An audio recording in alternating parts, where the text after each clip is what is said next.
All right, guys, we'll get ready to start shortly.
And if you can finish your conversation.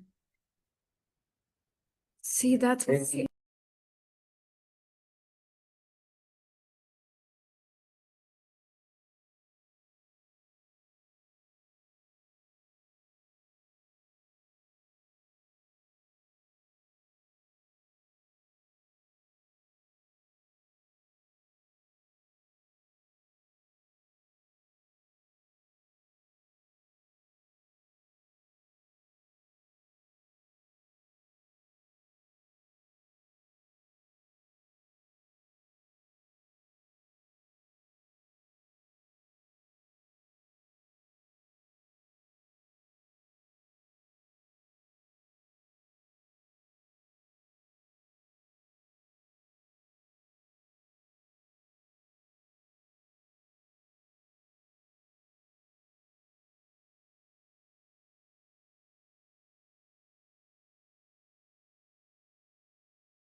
IT guy. IT guy. Oops.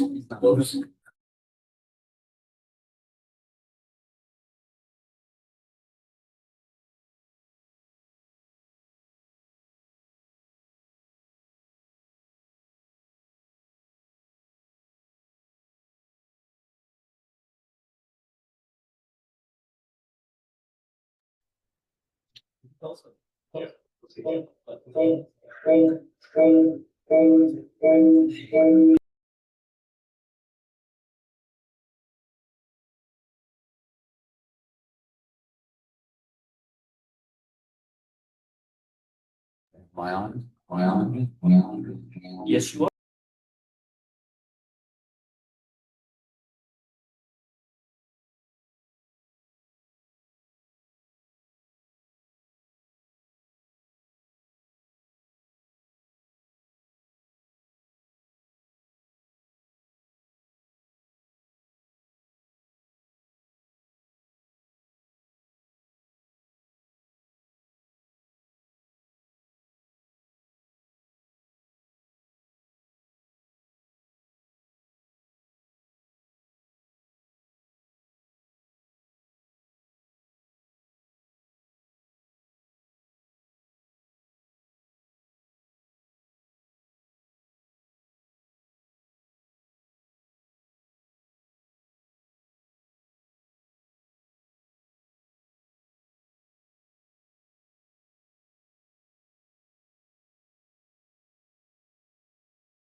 I don't know how much. Okay, there we go.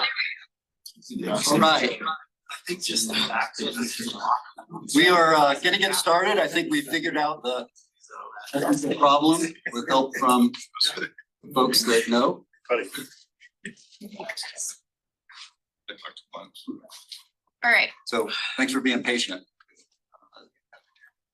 Let's just go around the room and then go online and see who's all here, and we'll pass around the sign-up sheet. So this way. David Johnson, Director of Planning with RAFTA. Matt Sher, Eagle County Commissioner. Sonia Allen, Core Transit Executive Director. Eva Wilson, Town of Avon. Tom Galzarowski, I'm the public works director of Eagle. Matt Bates, Town of Gypsum. Travis Elliott, town manager in Parachute. Sam Guarino, Transportation Director, Town of Sunwest Village. Zach Higgins, Community Development for City of Grand. Lane Works, Public Works. Margaret, Transportation. Jim Mann, town manager of Silt. Jason Smith, CDOT Region 3 Director. Dave Cesark, CDOT Region 3 Planning and Environmental Manager. Mark Rogers, CDOT Regional Planning Manager. Roland Wagner, CDOT Region Central Program. Karen Berdelay, CDOT Region 3 East Program. John Cronholm, Resident Engineer with CDOT for Eagle. Chris McGinnis, Town of Frisco, Public Works Director. Everyone, Lake County Public Works Director. Art Riddle, Mayor, Town of Newcastle. Dana Wood, Northwest Cog. Bentley Henderson, Garfield County. I'm Brian Pettit with Picken County. And that's Dana against, so you can. Yep. Catherine, you want to introduce yourself and then please popcorn it to someone else on Zoom? Sure. I'm Catherine Kristoff. I am the town engineer for Basalt. I'll pass it to Trish.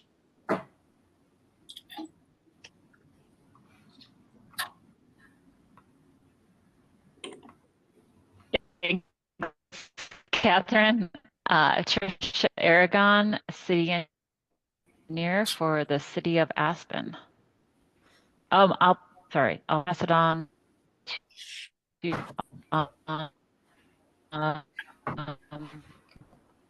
You're really broken up, Trisha. We'll just go to George. And hello.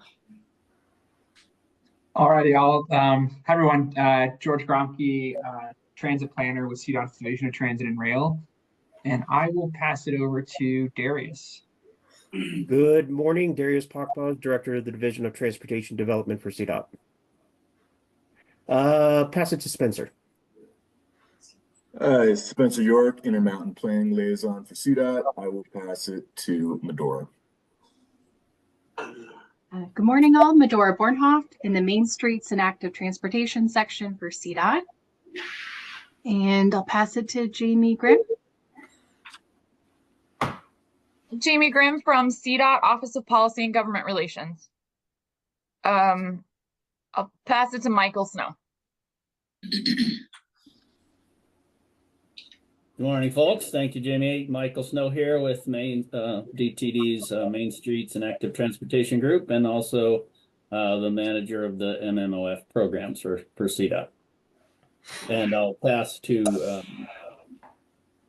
Eric Sabina, or did you go already? Hi, all. Eric Sabina. I am the Deputy Director of DTD, reporting to Darius.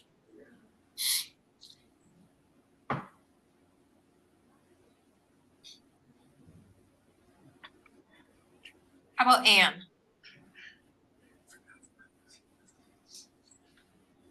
I failed to pass it to anyone. Let's see if there's somebody over there. Hi, this is Ann Martins, Public Works Director for the town of SMS Village. Thanks for rescuing me, Ann. I'll pass to Melissa.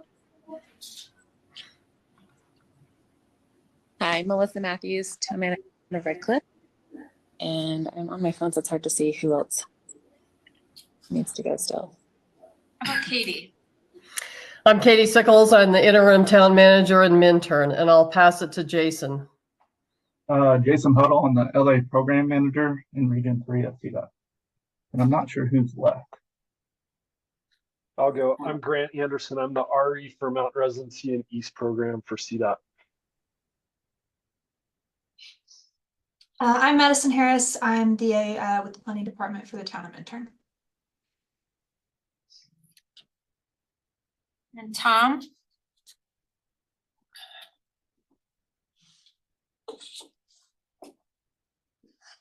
Oh, I don't see Tom has a microphone. Anyone else that didn't introduce themselves? I'm Steve Greer with Summit County. Marissa Goffan with CDOT.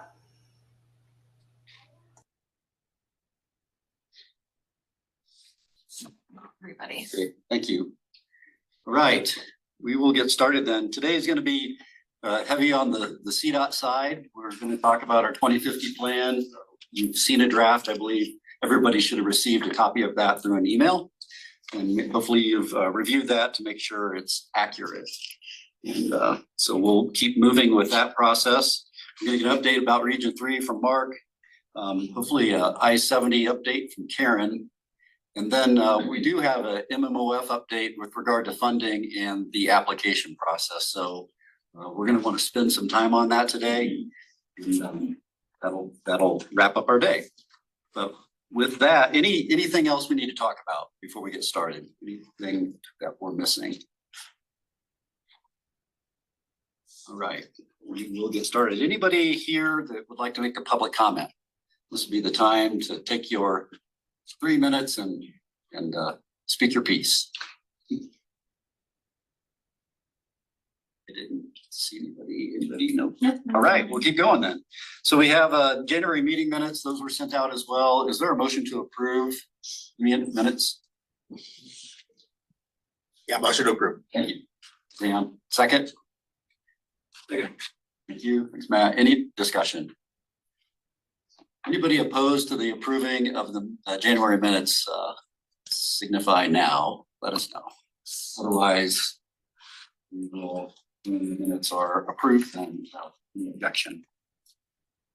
And then you all have received the IGA that we need to sign in order to join the IMTPR and through CDOT. That's just a process that we've had in the past. We haven't done it in a while, but now we're reviewing it because we are one TPR. So hopefully you've taken that to your elected officials or whatever process you need locally in order to get that signed. And I want to check in with Dana to see what the status is. So Shame everybody. Okay, I'll go down the list of the ones I've not received. Summit County, Town of Frisco. Just send that. 5 minutes ago. Nice job, Chris. Town of Keystone, Town of Montezuma. No one comes from Town of Montezuma, so I'm not even sure. We might need to reach out to them. Yep.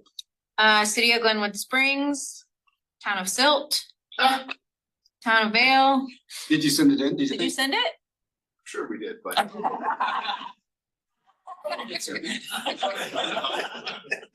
mean, sometimes I'm not right, so. Okay, so Town of Vale, Town of Gypsum, Town of Avon, Town of Eagle, Town of Basalt, City of Aspen, City of Leadville, and Rafta. I'm sorry, that's a bad list? Yeah. Yeah. That's the bad list. I sent it like 3 weeks ago and got your reply. Did you send it to me? Okay. And you said thank you, so I can Well- resend it. This is a time to clarify. If you're on the bad list and you don't want to be on the bad list, this is a time to clarify. Thanks. I will look. I'll resend it right now. Anybody else think they've sent it in? I got yours, Ava.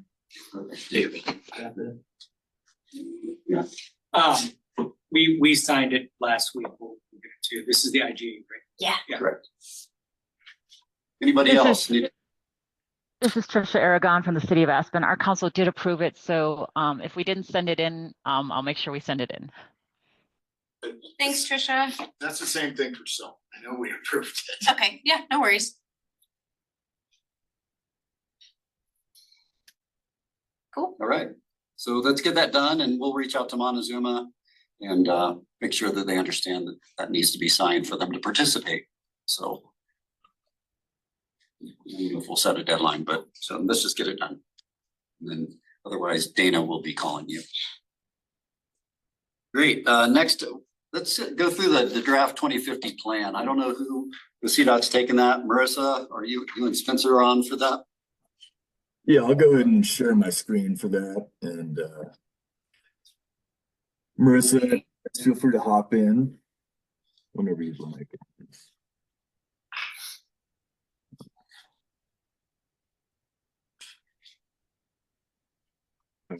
Can everyone see the presentation? Got it. Yes.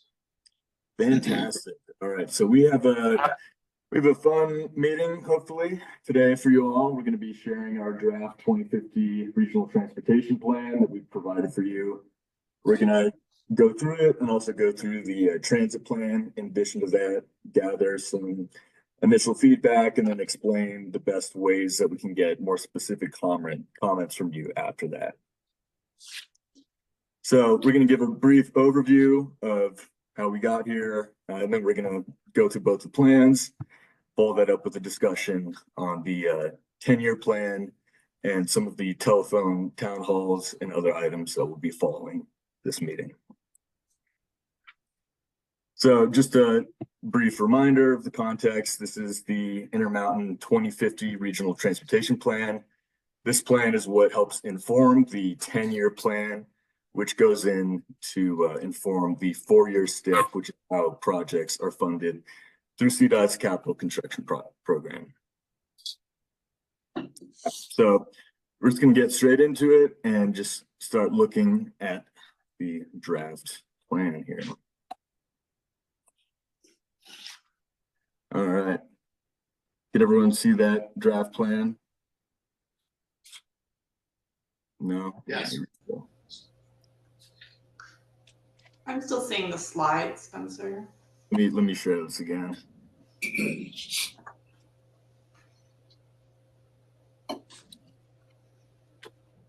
How about now? Yep, you can see it now. Okay, fantastic. There we go. All right, so I'm just going to go very briefly, section by section, and just give an overview of what this plan looks like. This was sent to all of you, and we'll go into the transit plan after this, and we'll discuss how comments can be made. So getting into it, we have the cover, we have the introduction to the regional plan. This discusses what this is, what federal and state requirements this meets, and really the purpose and point of this, in addition to some information about the Intermountain region. We have a letter from the region chair, and Brian, I'll follow up with you on this after this meeting and make sure any modifications and things are rewritten as needed. Okay. We have a list of the full Intermountain TPR members. If there's anyone missing from this, that's an easy thing to change. This goes over the state and federal requirements, some brief overview of the plan development process, and then we get into some of the demographic trends and information about the Intermountain region. So here we can see the growth in population and employment projected in the Intermountain region. About 28% growth of the population, about 20% growth in employment. This section goes over the historically underserved populations, which details all the different groups that might need special considerations when it comes to transit and other transportation needs. Here we have some information about travel within the Intermountain region, where people live and where people work. A map showing transit needs in the Intermountain TPR. Just a very rough overview of how transit can be prioritized in the region.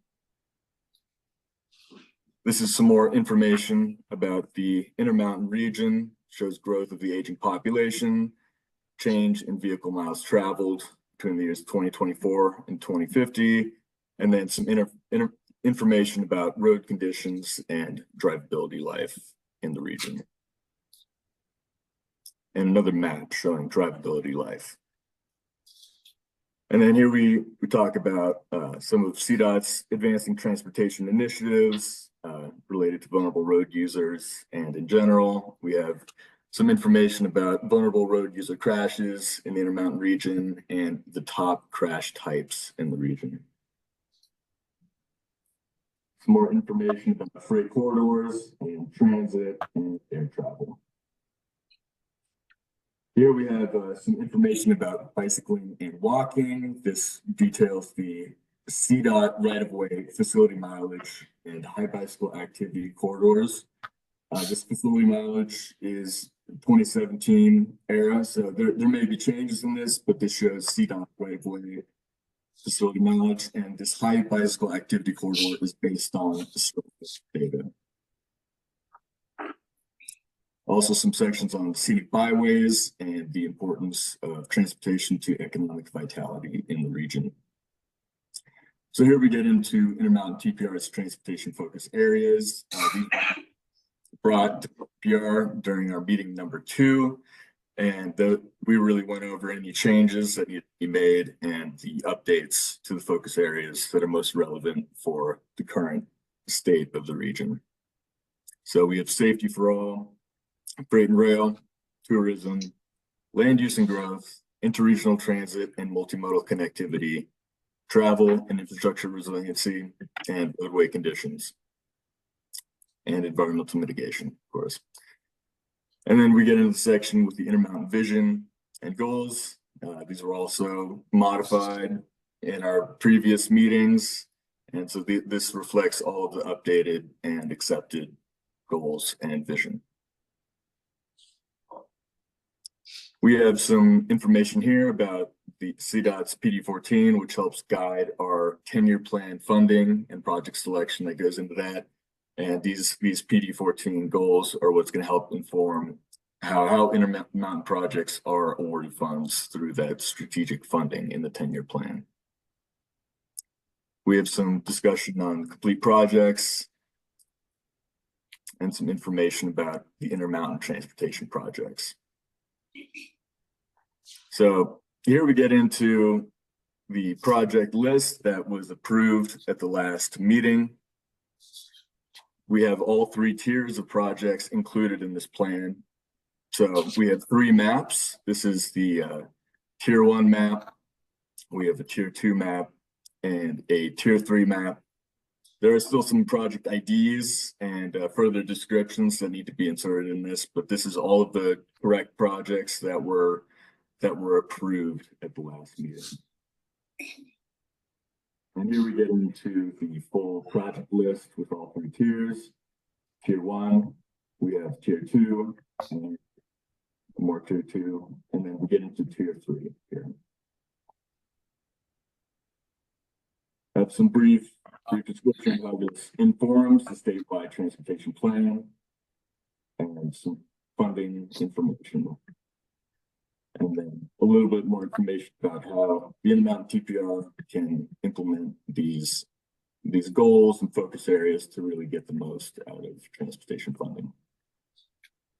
And that's a brief overview of the plan. I'm happy to take any comments or questions at this moment. We'll get into the best ways to provide feedback. After the meeting, there will be a comment sheet that people can go in and make any comments and just list where that revision needs to be made. But also anyone can feel free to email me and give me comments in that way. Spencer, what are the next, yeah, those are good steps immediately, but from here on, how's the plan progress? Yeah, so right now, I'm gonna get back to my presentation real quick before we get into the transit plan, just help give a better overview. There we go. Can everyone see that? Yes. Yeah, that's better. Thank you. Okay, fantastic. All right, so there will be a 2-week period from today that we'll be accepting comments from all of the TPR members. So those will be due May 2nd. So we'll be gathering these comments, making all of those changes, and then these will be the official TPR revisions and comments, and all of those will be incorporated. We'll make a list of all the comments that the TPR has made so that we can show you how those were incorporated. And then, yeah, I'm going to jump ahead a little bit so you can get a good idea of the timeline here. So from that point, there will be a period of public comment for the Intermountain Regional Transportation Plan. And that will be taking place July 16th to August 15th. And this version of the plan will be the version that incorporates all of the TPR feedback and revisions. This will be released for public comment. There will be a portal on the website to make public comment, and we'll be incorporating and receiving all those public comments, and then it will be finally adopted alongside the 2050 statewide plan in August of this year. Okay, thank you. Yes. So as a TPR, you can decide to take action if you want to. I think it'd be great to formally adopt your plan anytime following the public comment period, which is required. Even though we've already, Even though we've already done that, we took that vote previously. Do we need to do it again? Well, I think your vote last time was to adopt your project list, which was an important component, of course, of this plan. But I think after you've heard from the public comment, we'll go over the telephone town halls and the statewide plan survey too. You'll have that feedback. And then just at the end, I think it's nice to just formally adopt the whole thing that Spencer went over that reflects your priority areas, your focus areas, and wraps everything together. Yeah, that makes sense. Thank you. Yeah, so this is the meeting where we're just really showing an initial draft. We're going to incorporate all of the revisions that people in the TPR send us, and formally adopting it will hopefully just be a recognition that we've incorporated that feedback that the TPR has made, and that we can showcase that this really reflects the needs and the perspectives that your region specifically has on transportation. Are there any comments or questions just initially on the regional transportation plan? Yeah, I didn't see it either. We're going to get you some comments. I think Keystone was not included on the list of participating agencies, and You had a question whether Montezuma was included too. But hey, Marissa, from a approval standpoint, our next meeting's in July and then the following meeting's in October. So if we need to do something in August, it would probably be an online situation. I don't want to get everybody together just to vote. No, we're not necessarily gonna ask you to have a special meeting just to adopt your plan. I think you can adopt it in October would be fine. Because these are appendices to the statewide plan. So you can adopt them sort of, it's gonna be a little bit of a staggered adoption because the TPRs all meet, you know, at slightly different times. So October, I think, would be fine. July. Or even July. Yeah, July will be fine. Okay, okay. Because it'll be basically done by July. So in the July meeting. Okay, thank you. When is your July meeting? Looks like the 18th. Yeah, as long as, I mean, I think we'll want to give you any public comment that we might receive for this area, just so you have that in to consider before you finally adopt. But I think we should be able to do that as long as your meeting occurs after the end of the public comment period. Okay, thanks for working through that detail. Brian, question. Yeah. To me, I feel like the most important thing for us to review here is the project list, make sure that that's accurate. I was gonna assign that to the town of Vale, but then Tom came in. I figured they were in the room, we could give that to them. But you know, how do you think should we just all take a look at that? Or maybe, I don't know, do we have Dana compare maybe what we voted on previously and just check the box to make sure that those match? Yeah, I think let's have Dana, if you're willing to do that, compare with what we voted on, just to make sure it's accurate. And then if there's any discrepancies, point those out. And then in the meantime, if everybody can take a look on your own as well. Okay, thank you. All right. I think Spencer mentioned this, but I think we need to clean up. Some of them are missing project descriptions, which we can work with Region 3 on in the interim. And then sometimes the project names, we might want to just be a little bit more descriptive in some of the project names, which we can work with Dana on and Region 3 on as well. Yeah, but definitely like exactly how you adopted it for what you see now. Is there any benefit to making just a note on there that these tiered lists are not in any priority? Because I think that was a pretty strong sentiment of the group that we were going to provide the list, but the way they were presented on the list was not necessarily a prioritized tier. I usually look for that in the document, that specific wording. Okay. I know that wording was in the 2045 document, and I made sure that we stated it's not in any numbered A, B, C priority. These were just the priorities for the Intermountain or Northwest or Gunnison Valley TPR. Bentley, I think that's a good point. I actually liked the way they're listed on the map. They're sort of structured in a way that there's not an evident or, implied priority, but then on the following couple of pages, there is a vertical list that kind of looks like a priority on it list. Yeah. I think that might be a good place to put a header note or something. No particular order. Okay. Yeah, but I'll look for that specifically. Thanks, Michael. Question for some of the details like locations and project descriptions based on the comment I heard online. Is that something we need to work through Mark? That would be awesome. I'd love to have that. And then we'll work backwards with the engineering staff, or you can work with engineering staff, whoever you feel most comfortable with. But like specifically under the maps, I'm going to be putting the I-70s or the State Highway 24 or whatever, to make sure those are all documented in there. That's one of the things I noticed right off. And then if it's something that I already have documentation on, then I'll look at what project description I have. Otherwise, then I might be in contact with you guys. But if you want to send me what information you have, I didn't know we were putting in the tier 2 and tier 3 stuff, but yeah, we can get all that done. Okay, perfect. Anyway, thank you. We have time to get that as much done as possible by May 2nd. Again, that's the key. If we can get all this wrapped up, that's why I don't think July is a big deal, because we'll just be looking at any public comment. We'll have already gone through all of our draft and approvals. Thanks, Mark. Anything else? These are great comments. Anything online, Dana?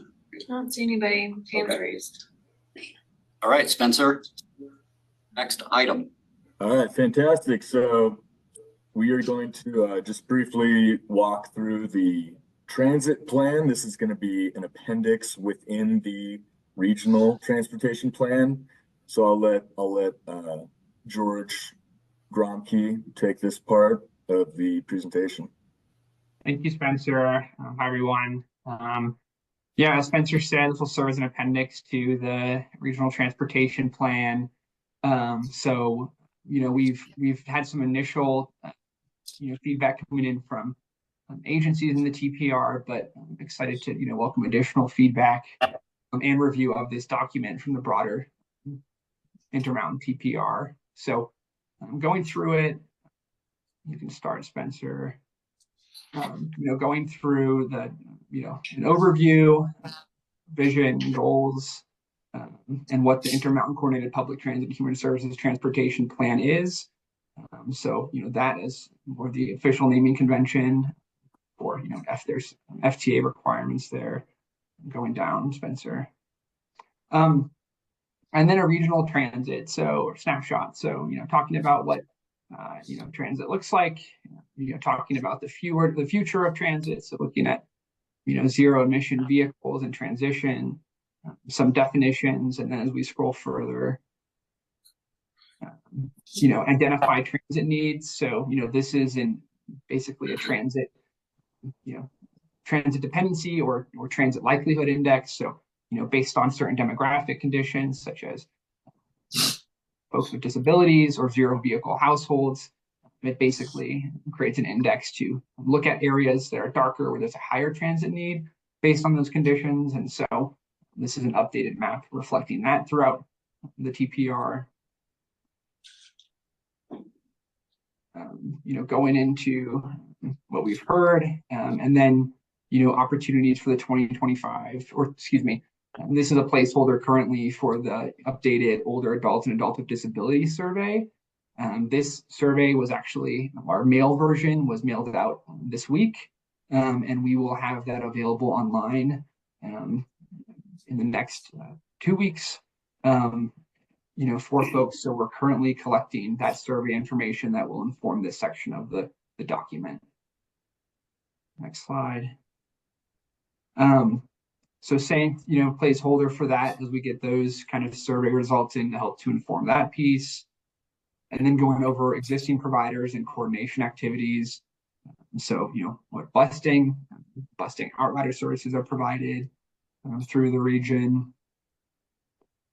I keep saying next slide, but I guess it's next page technically. So, and then existing, providers and coordination activities. So, again, there's some busting information here, some inner city transit information. So we have, Flixbus recently bought Greyhound. So that's what that is referencing there. And then, transit service type. So here's just definitions where we define it in different transit service categories. I think a good call out here is there's interregional and interstate. So, we've largely defined kind of busting service purview as being interregional service.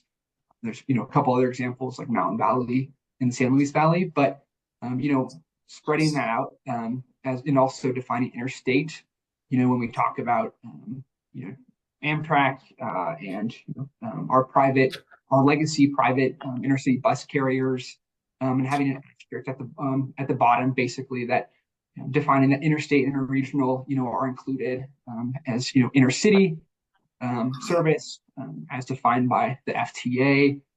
But this is how we've classified it. So making that kind of clear distinction about the collective intercity transit, but how we've separated those at the state level.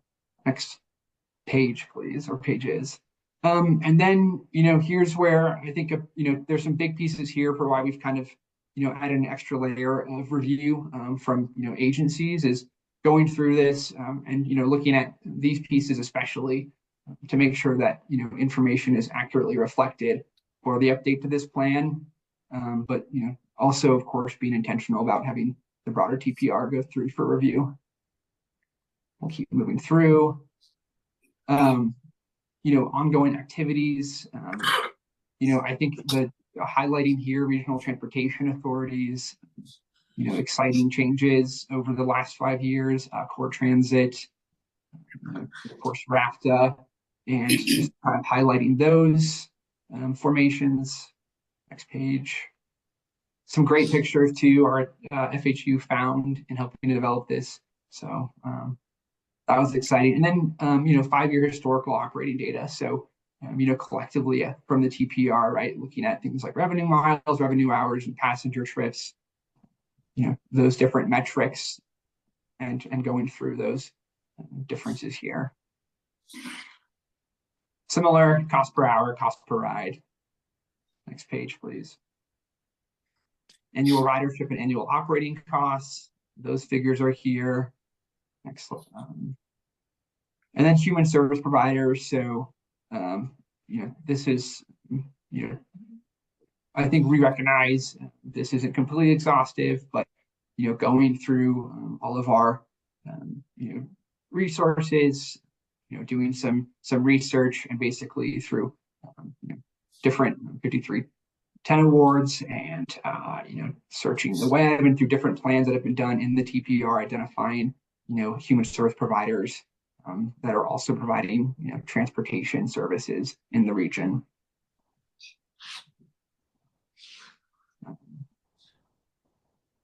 And then, very similarly, and then, of course, a section here on private transportation providers. So, who else is helping folks get throughout the TPR?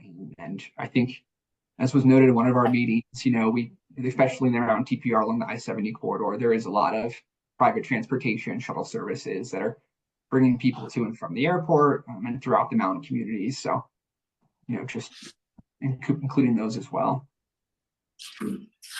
We'll keep going. Here again, obviously this is, still in development. So a couple of placeholder graphics, looking here at things like regional coordination, jumping into some, things that'll be further included for mobility management and coordination services and partnerships, and then financial snapshots. And similar here, getting together these graphs and tables for looking at revenue data, 10-year capital and operating needs. So those projections that, we're developing and getting those pieces in here for the final document. Here generally, looking at funding programs and opportunities available for, for transit. So, what's historically been funded and what opportunities exist. And, of course, a list of different federal transit administration funding programs. And then implementation strategies and, the priority projects list, which is currently under review. So that will be included with the final portion of this draft. And yeah, that's the regional transit plan. So, happy to open up to questions. And we go through a similar line of collecting, comments. So, Spencer, correct me if I'm wrong, it'll go through you, and we'll have Emily Barden CC'd as a part of that. That way, we're comprehensive in where we're getting those. So I'll put Emily's email here in the chat, but yeah, just make sure we're consistent so that we, can identify comments that are for this plan separate from the regional transportation plan. So thank you all. Appreciate your time. Thanks, George. Mark. Yeah, George, can you talk just briefly about the transit connection study and when it's coming out and kind of how it's going to affect the plan? Yeah, so we are just finishing up our gaps analysis for the transit connection study. So the transit connection study is separate from, this kind of overview of, these RTP development of this, and it's really looking at opportunities that exist throughout the state to help build the statewide network. So, where the opportunities for more connectivity between different transit providers, where is there gaps in access across the state for communities, for transit, an equity lens. So, we're looking at not just travel demand and where there is potential opportunities to increase the frequency of service, or where there's a demand for transportation and transit services, but also where there are populations that was similar to that graph or that map we showed earlier about a likelihood or as in the past been used as a transit dependency index, basically. And developing that basically and creating a vision for a statewide transportation or statewide transit network. And so we're currently just completing the gaps and needs of that and moving into the recommendations section. And the connection it has to this plan is that we will be developing project types. So looking at new or extended corridors focused at the regional, interregional level. That a fixed route, regional, interregional, demand response for service area coverage and more rural parts of the state. Opportunities to better align schedules and transfer times, and potential improvements for stops and stations and intermodal hubs throughout Colorado. And so we're anticipating to have a draft of that available for review in May, and then moving towards a final draft of the TCS by June. That plan, for this cycle, it will help to develop, projects separate from this, actually from this specific statewide transportation planning efforts, but for CDOT's 10-year plan, it will help to inform, projects that fit kind of more into our statewide, goals and our statewide objectives. And, in the long term, the study is really to be used in the future to help inform the development of projects across the state that can be used by both CDOT and our transit partners in identifying opportunities to fill the network and where those opportunities exist. So, there will be updates to this study.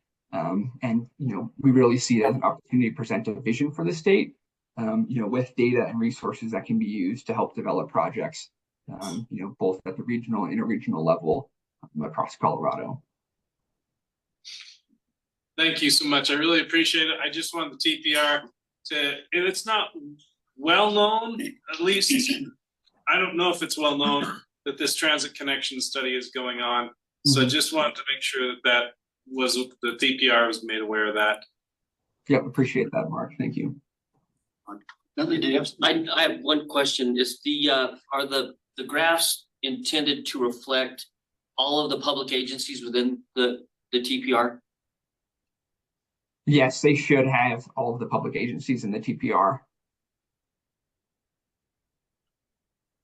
So I think we might be missing one. Yeah, Bentley's looking at, it looks like parachute area, transit systems not included in the graphs. You do have it in the tape on the page prior. I also noticed I think the village shuttle is missing from the table, but it's included in the graphs. So Okay, that's good feedback. So I can note that here, and then we can follow up with that as well. But we gotta have Pat's parachute area transit system on there. So we'll get those changes. So I noted another one that in Eagle County that I think is missing, which is Beaver Creek Metro District that does transit services in the Beaver Creek area. I didn't see them listed. I don't know how to get any of them. George, is that something you can handle with regard to Beaver Creek and statistics needed? Yeah, I have Beaver Creek. We actually are, where there's a couple of those, we've, talked about some of those resort level, fixed route. I think Beaver Creek actually, and, Keystone were the two that stood out, so that we're following up to get additional information. So our friends over at FHU are helping us with that, but we can get that incorporated. So be great. Mark, you're good. If I could, and this is purely because I don't understand, but when you calculate some of these cost per ride and let's see, there's two of them, cost per hour and cost per ride. If you're doing a commuter system, how is that calculated? Apologize for being ignorant. No, you're good. I'd have to look back on that, in regards to, that ratio for that, but from the data collection standpoint, we're doing that from data that we have available through NTD. And so, additionally, we're collecting that any additional information that we can from agencies. But, that would be, for instance, we would have like, total operating costs and then, use things basically like, a service, their revenue miles, right? And basically we could calculate different pieces from that for, cost per mile, right? Or, with the ridership numbers, we could, also put that against operating costs and developing per passenger and those figures. So it's more from an aggregate standpoint than from somebody riding RAFTA from Carbondale to Basalt. Correct.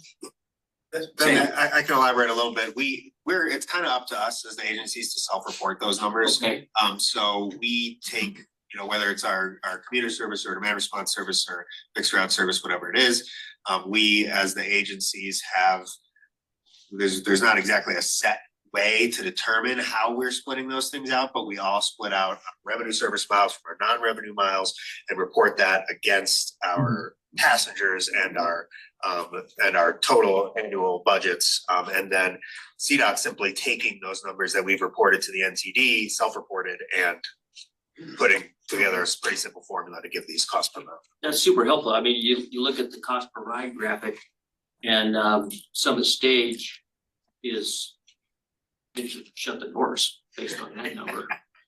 But obviously it's a different circumstance. It is, and it's a lot. It's what the community is demanding, but it's also could be little intricacies in how they reported those numbers. I'm not saying Summit Stage made a mistake, and I'm not trying to say that, but we all report them a little bit differently based on our realities.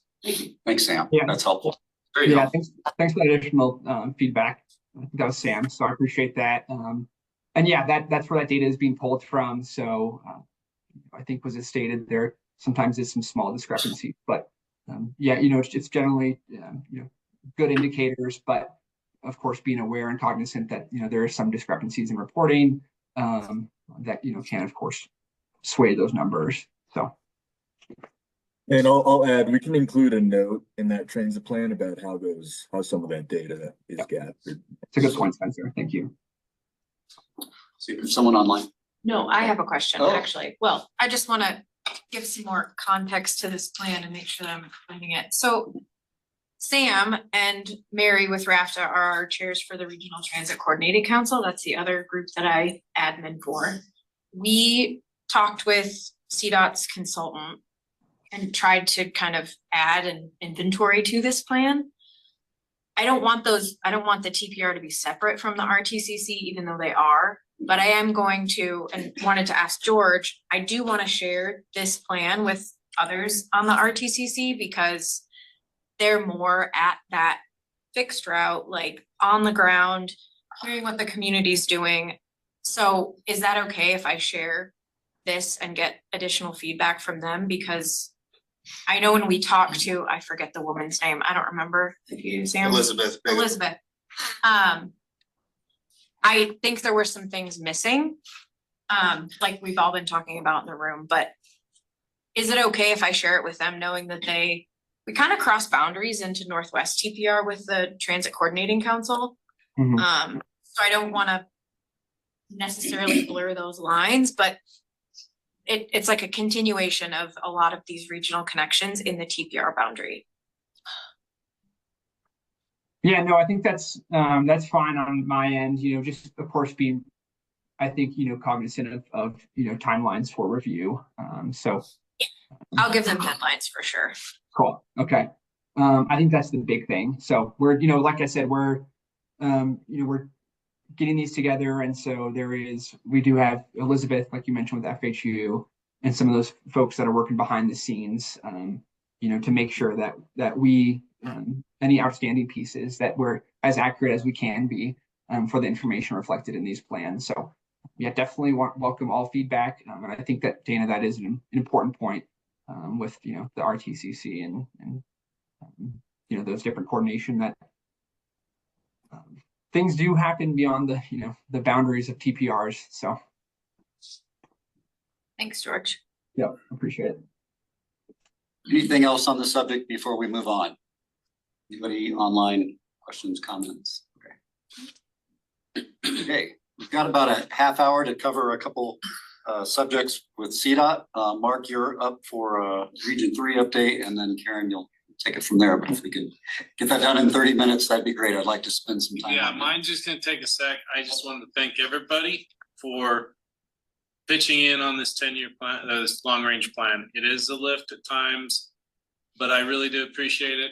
They carried most of my updates, so that's really all I have for Region 3. But again, I think when Dana put this on, we're going to talk construction, so we're going to have the program engineers talk about their areas. Other than that, thank you, everybody. Do you want to go first? Do you want to take one or no? One on mine. You want to go? Right. Yeah, hold on. Yes, Darius. Thank you, Mr. Chair. I'll be 2 seconds. I want to echo what Mark said, and on behalf of our staff, we really do appreciate the coordination throughout this entire process. We still have about 7 or 8 months left to go, but we really do appreciate all the fantastic coordination on there. So I want to echo what Mark said. Thank you. Well, and talk about a big lift. It's a big lift for CDOT to do that statewide. I mean, this is just us. This is going across the whole state. So thank you for working with us and making us feel important as an important component of the rest of the state. Right. Roland, did you want to go or you want Karen to go first? I can go. Okay. So for this area this year, we've got a rockfall mitigation project up near Highway 82 and 133 intersection, Carbondale, that kind of Red Hill area that's constantly sloughing rocks. We're going to put in some barrier and some other rockfall mitigation. Spring, summer, I'm thinking the project will be completed mid to late fall. We've got a bridge joint replacement project in Glenwood Canyon that'll start in mid to late May. That's a 2-season project. I think there's 20-some joints that we're replacing in the canyon. So what does that mean for you, everybody? It means 24/7 lane closures and delays, unfortunately. We won't be working during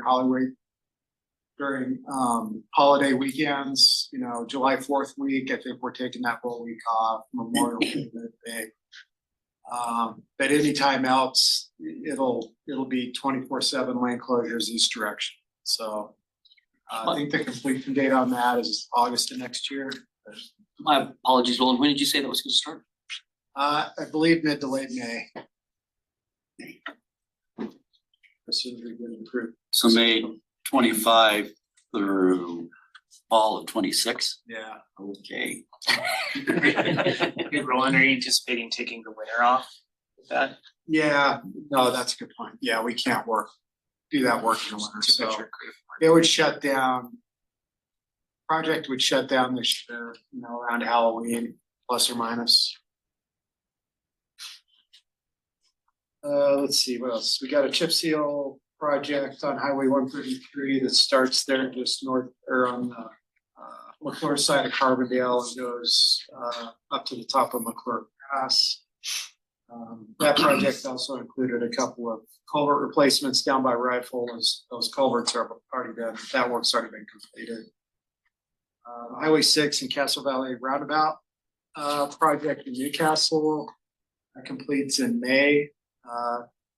Drove through it this morning. It's looking pretty good out there. So we'll have that wrapped up in a month or so. And then we've got another project in Newcastle that goes out to add, it's actually CMGC. So we advertise it to the construction manager first. That'll go to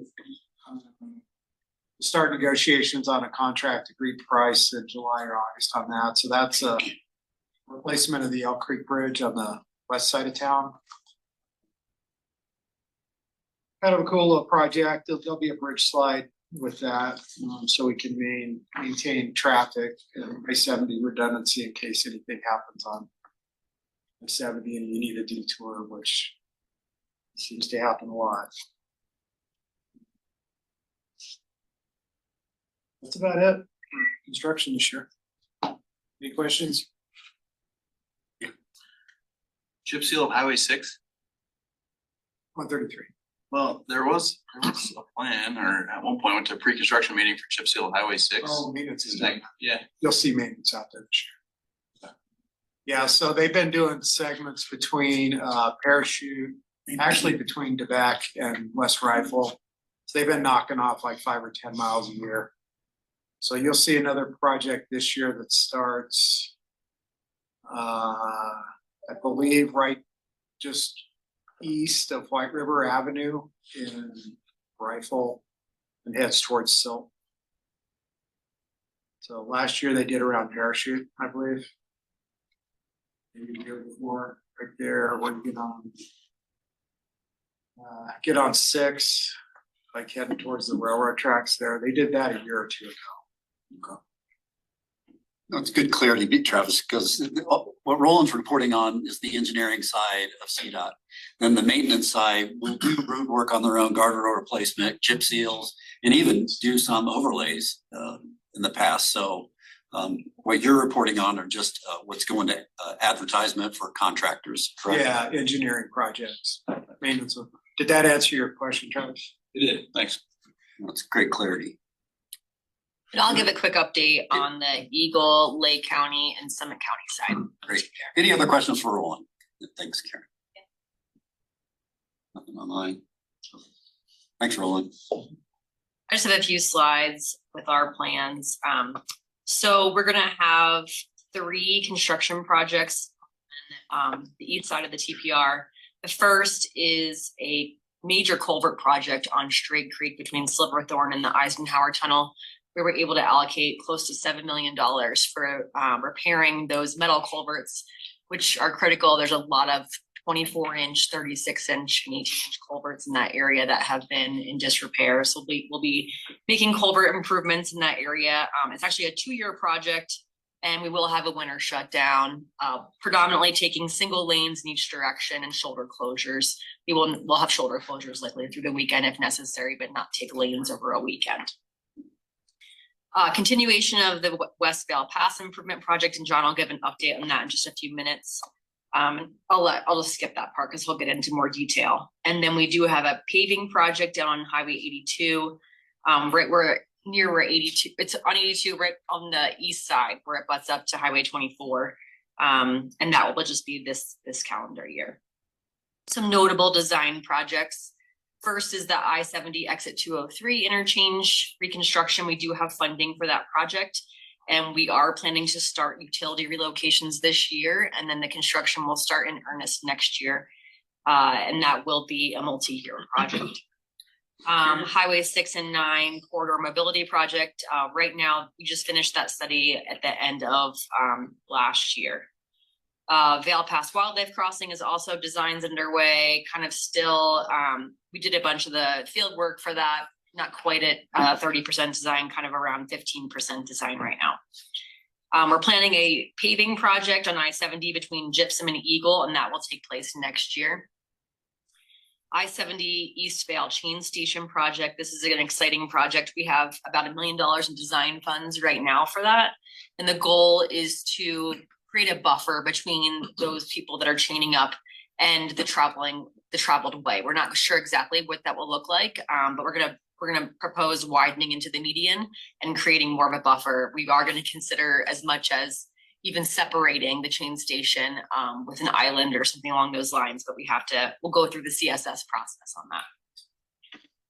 I-70 Main Vale Wildlife Fence project. This is to fill the gap between, I think it's around 173 in West Vale and around 178 between Mid Vale and East Vale. I think it's one of the last major sections of wildlife fence before Vale Pass. And the design's underway for that. And as of now, we're still planning construction in 2027. And then my last project is that we are vetting, we are designing a roundabout at 82 and 24, again, down in Lake County. And we were hoping to actually have that done with the paving job this year, but the roundabout required some right of way work. So we're working through that. So that'll be a separate project, hopefully next year. And then I will also share, John's going to give a quick update on the Vail Pass project. Let me just pull up his slides.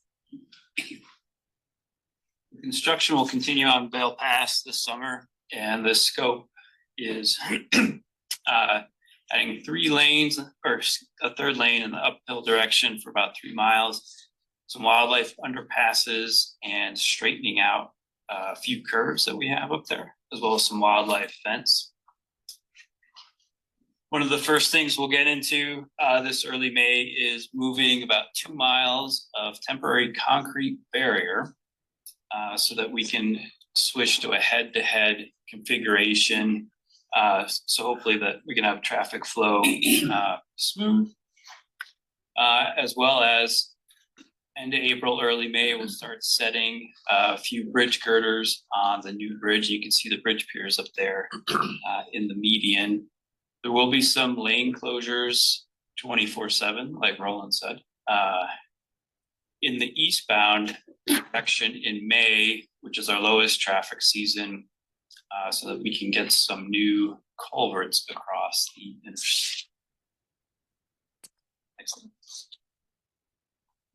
Moving into June and August, we should have our head-to-head configuration in place.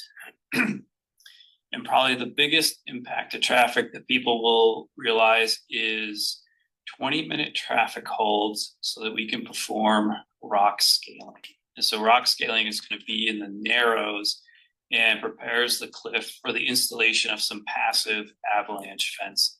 So we'll be holding traffic for 20 minutes, both eastbound and westbound, as well as starting on the bike path. And we're going to assess the safety of the bike path for those traffic holds, while rocks are literally kicked off the cliff to make it safer for the avalanche fence installation. And then by this time, the bridge girder should be installed, and a new bridge at milepost 185. They should be working on steel for the deck. For the traffic hold, sorry, is there timing, is there scheduling for that? Is there any public information that can be sent out, like, don't go at noon? Next slide, please. So, yes. So in June, hope maybe officially starting June 2nd, there will be daily traffic holds from 9:30 to 2:30, Monday through Thursday. And that will be, basically the contractor can hold it, once the traffic comes to a complete stop, start the stopwatch. They can hold the traffic for 20 minutes. And then they have to release it after that. And assuming, it takes 40 minutes or so to clear, once that queue or that platoon of cars clears, they could have another traffic hold. And that will be for around 3 weeks or so in June. Now that changes leading all the way up through September, end of June through September. Once they complete the rock scaling, they'll get into the installation of the avalanche fence. Those closures are going to be more around like 2 times a week or maybe 3 times a week, once a day, so that the helicopter can ferry in the materials to be installed. Any other questions? Any questions about that? So get through by 9:30, or don't leave until 2:30 is what I'm hearing, Monday through Thursday. Oh yeah, and no, that won't work. Oh, by the way. Yeah, by the way, but no, on a positive note. So we have collaborated with Floyd Hill in a very small print up there. Is you can sign up for a text alert. So you would text Vail Pass to 21000, And we will have basically daily text alerts so that you can know when the traffic is being held. And they're going to be sent at the same cadence as Floyd Hill. Does CDOT have any, do you guys have any like social media posts that local towns can repurpose in our channels? Like take your information and say, hey, CDOT has this. Here's your, because we just did our construction open house, but we had 50 people attend, right? So to be able to get that out on our email and social media distributions would be super helpful. We had a press release. I can talk to Austin, who's our new I-70 corridor local information manager. I'm not sure if we put anything on social media yet. Our press release just came out yesterday. I can certainly forward that to the town of Gypsum. I know Austin had actually talked to your team in Gypsum specifically. She's reaching out to, I think, every county right now, and many of the towns. It's like a cut construction information blast. But we can definitely get you guys some more content. If I think she's already been talking with your team too. Yeah, so just thinking through, because we got like some business cards, but it's gonna reach a lot more people. Some of that electronic, the e-content. That'd be great. Cool. Yeah, for brevity's sake, I omitted that, but we have been doing a road show. There are some press releases that have gone out, and then Karen said Austin has been reaching out to local communities. And I think right now, 495 people signed up for the text. I think we have almost 1,000 people signed up for the text alerts. So we're still trying to get the word out there, and we're trying to get the word out through Georgetown and also through Floyd Hills outreach as well. So if you're wondering, and as you drive through Glenwood Canyon and have a traffic delay, and then we get to Bell Pass, there is Floyd Hill as well, and we have been collaborating with Floyd Hill on when they're going to have their traffic holds. In general, for the most part, they have their traffic holds around noontime for rock blasting, and that's almost daily. They do have the possibility of some rock scaling in June, which could increase the amount of traffic holds that they have. So when you look at Glenwood Canyon, Bell Pass and Floyd Hill, it might be quicker to go through Steamboat. I don't think so. It might be. Yeah, Tom. John, I had one question about those 20-minute holds. Do you guys have any anticipation about the distance that the queue will accumulate in that 20-minute span? They're gonna do a rolling closure to collect the vehicles. We did put a caveat in there about trying to minimize it to, I believe, a 2-mile length of car. But no, I don't know. I would assume it would take about twice as long to clear the queue as we wait for it. Yeah, I think that makes sense. I was trying to think about, like, will that extend far enough west that it would sort of block maybe the East Vale interchange or into Vale? There is a method of handling traffic under review right now. So the rolling closure would start at 180, and that's where they'll start collecting the cars, and they'll inch their way up the hill. So, yeah, hopefully we don't have secondary congestion down there. But Tom, I'll bring that to attention to the team. We can talk about that. Thanks. Yeah. So that might impact just local traffic. Stuff from Westvale. If they're using the interstate, yes, but you could sign up for the text alert, and then you can take the frontage road. Yeah, but I think it is just important to highlight that, because for core transit, we come into Vale, and if local traffic starts to get congested within Vale, we can't get our vehicles in and out and turn them around. So if there's going to be some backups and congestion or issues with those roundabouts or access points, we might have to adjust some of our summer operating plans. So as well. you couldn't move that whole couple miles past. We are. So the way the hold will function is it'll be a rolling closure. So they'll start at interchange 180 because you can't get on the interstate any place else past that, and it'll be 2 or 3 trucks with big mobile attenuators in the back, signs, and they'll head up the hill at about 15 miles an hour. And so they will stop up the hill after a couple miles, and they'll be collecting all the vehicles behind them. They'll be getting on At Eastvale, Yes, going thank you. east. Yes. The, the effect is probably gonna be similar to what we see when like a plow echelon comes on at that Eastvale exit, starts going uphill, right? How the cars stack up behind that. Yes. You know, it's moving, but it's still, the cars coming into the back of the queue are arriving a lot faster than the front of the queue is moving, right? So it starts to push back to the west. Yes, it'll be, I think, very similar to that. So I wouldn't, right now, I wouldn't anticipate that we're gonna impact traffic on the frontage road or the roundabouts, one at 176 or 180.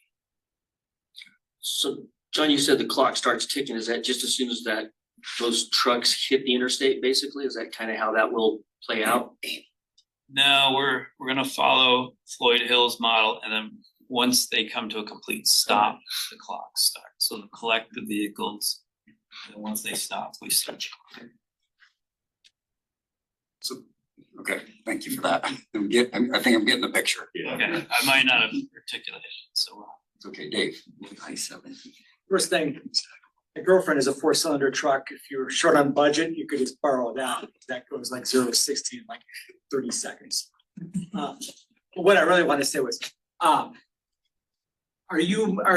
is there gonna be any coordination or anything with Bustang on this? I know the Bustang now runs 15 trips a day, and I know they're already challenged to keep on a schedule. Anything that can be done to? I haven't had direct contact with Mustang, but we'll reach out to them specifically. We'll make sure they're aware of it, Yeah. but honestly, there's only we still have to get the work done. There's only so much we can do. We can't, like we talked about, we were like, well, maybe we should try to make sure like Floyd Hill gets 2 a day and they give it certain times and ours are certain times. You know, we're trying to manage like blasting and rockfall and avalanche, like helicopters delivering avalanche materials up on a cliff. Like, so it's really tricky. I don't know that we can schedule around Bustang or something else or somebody driving through. You know, it's hard, just to be honest, like, I think we wanna do our due diligence and we have been talking to Floyd Hill and we're trying to get the best communication out there and we'll do the text alerts. But at a certain point, we're still dealing with construction, which isn't an exact science, it's tricky. So I think that those are the things we're trying to manage. Anybody online have questions? I'm not seeing anything. Anyone online have questions about this conversation we're having? Nope. Last slide, please. All right. To wrap up to wrap up the construction season, we would remove the head-to-head detour configuration and go back to the winter configuration. I'm not entirely sure at this point if third lane going eastbound would be open. At the very least, we'd have a very wide shoulder on the top of Vale Pass. I think just a reminder, the project that's funded will be done at the end of 26. So we are nearing the end of this project for now. Still a lot more to do up there and hoping we find funding for more of the work. But for now, the funded work will be done at the end of 26. When does the new Taj Mahal of restroom facilities completed? Good question. After I get done with my water plant. They're supposed to be done July 4th or July 1st is when they're supposed to be completed. But I can't guarantee you that they'll be done in the rest area at that time. They're all getting held up with the blasting. Yeah. The last thing I wanted to mention was that we will have the new eastbound bridge open and traffic will be switched over to it. So that's a large wall is, and you can see the piers in the median there. We should wrap up with our work for this season anyway, leave around November 8th. But yeah, any questions? That's a lot. That's a lot. Any other questions for John? Yeah. I saw Eric Sabina on the virtual meeting. Is he still on? I was wondering if we can get a quick update on the statewide travel demand model effort.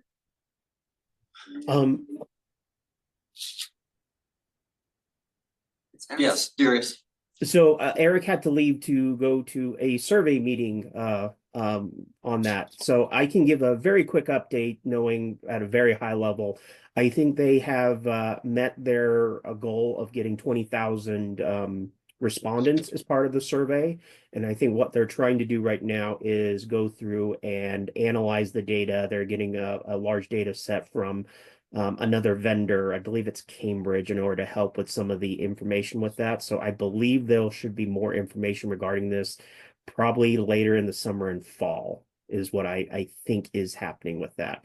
But if he may be back on after he's done with this meeting and be able to give more information, if that's or we can have him send a note to Dana to pass along.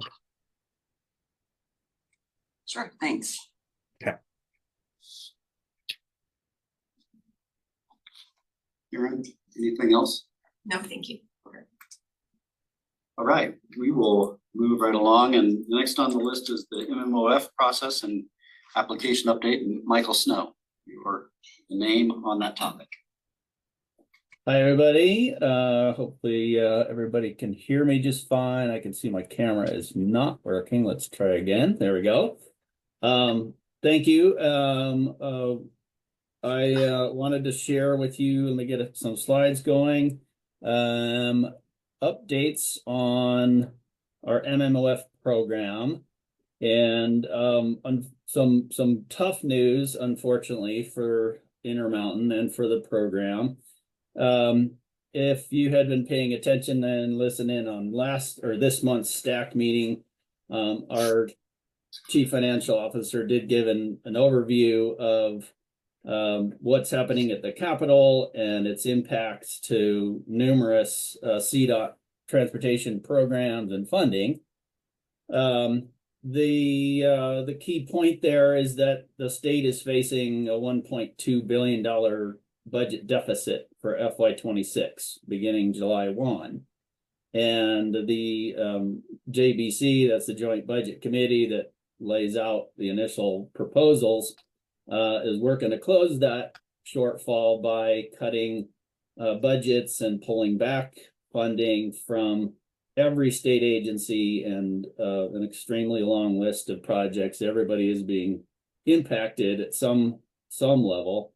What it unfortunately means is MMOF, even though we have much greater existing fund balance, the JBC's recommendation and the current bill language recommends sweeping or taking back $71.4 million of the unspent balance in the state treasury in the MMOF fund. And so we are working through numbers, and they are continually changing. We're too much to try to describe here, but there's a lot of adjustments. We're looking for all the scrapings we can find, reconciling numbers, basically to try to see how those numbers are going to play out for TPR's current allocations. And we anticipate, with those preliminary estimates right now, we anticipate that that's going to mean $2.3 million taken back from Intermountain TPR's previous allocations. So currently, just looking at your slate of awards today, and as of February, when you made your most recent awards, you have about 10.3 million of your current 11.2 million allocation already awarded to projects. And of course, you have a current subsequent call for projects underway to program the remaining, and that is currently an amount of 959,000. So you'll see we've got very round numbers on the screen, and a lot of the numbers you'll hear today are rounded numbers, again, because so much of this is preliminary. But we need to speak with you today because there's some very urgent matters that the TPR needs to tend to because of these proposals. So the next slide gets a little bit more into the details, and let me just change my screen view. So let me just kind of orient everybody to what you're looking at here. So I wanted to kind of lay out for you where the current your current programming of Intermountain's MMOF fund sits today. So the middle table here, you'll see these are your FY 20 through 28 amounts, which is all of the state funds, and none of these numbers represent what were your FY 22 ARPA dollars. Those are the federal dollars that were used in the program. This has no implication to that. So none of these numbers represent the ARPA dollars. But in your 2020 to 2028 time span, you had a current allocation of just about 11.2 million. And you have 10.2 or almost 10.3 of that awarded, coming to the current 959,000 that you were preparing to award to new projects today. However, with the reduction, well, note that I put on the table your FY 29 amounts, and we are doing that because these reductions are going to have implications for your 29 amounts as well. After doing our reconciliation and identifying how these impacts all the TPR's allocations, we currently see that the TPRs with the February awards, you have exceeded the actual final allocations that are expected. So with preliminary estimates of those impacts, we anticipate you'll have 9.75 million allocated to Intermountain out through FY 29. So that's adding the additional FY 29 amount to that. And you've exceeded it by about 500,000 today. So the implications there are hopefully obvious, and why we are bringing this to the TPR today. We've instructed basically all the other TPRs, we've instructed to just pause making any subsequent award decisions. But because the Intermountain region is a little bit ahead of other TPRs in their award making, there are some urgent decisions to be made today, and we're recommending you make amendments to the existing awards to reduce 500,000 from those current amounts. Questions? Michael, I have a question. I thought we had 3.3 million for MMOF through fiscal year 2029, because we awarded 2 and then we still had the remaining 959,117 left over. I think we weren't talking about the entire life of the whole program. Okay. In those figures, we were talking about yeah, that would have been the dollar amounts not yet programmed to projects of all of the all of them, and you awarded, well, I guess I'm trying to remember now, you awarded almost 2.5 million, 2.4 actually. You awarded about 2.4 million in February of that 3.3-ish amounts. So that's how we landed at 959,000 left to program. Okay. Does that match up? So yeah, that 3.3, minus the February awards, if you'd have to add into that all your FY 20 and FY 23 state amounts and how much of those are awarded to make it match up to the numbers I've shared with you today. Okay. So the we awarded in February, we are having to pull back on as well. Yep. To the tune of $500,000. Okay, I just wanted to make sure because I didn't see the 3.3 in here and I was like, are we short $1 million? Yeah. Yeah. So I mean, the other way you could look at it is you had 3.3, you just lost 2.3, right? So you have to make adjustments.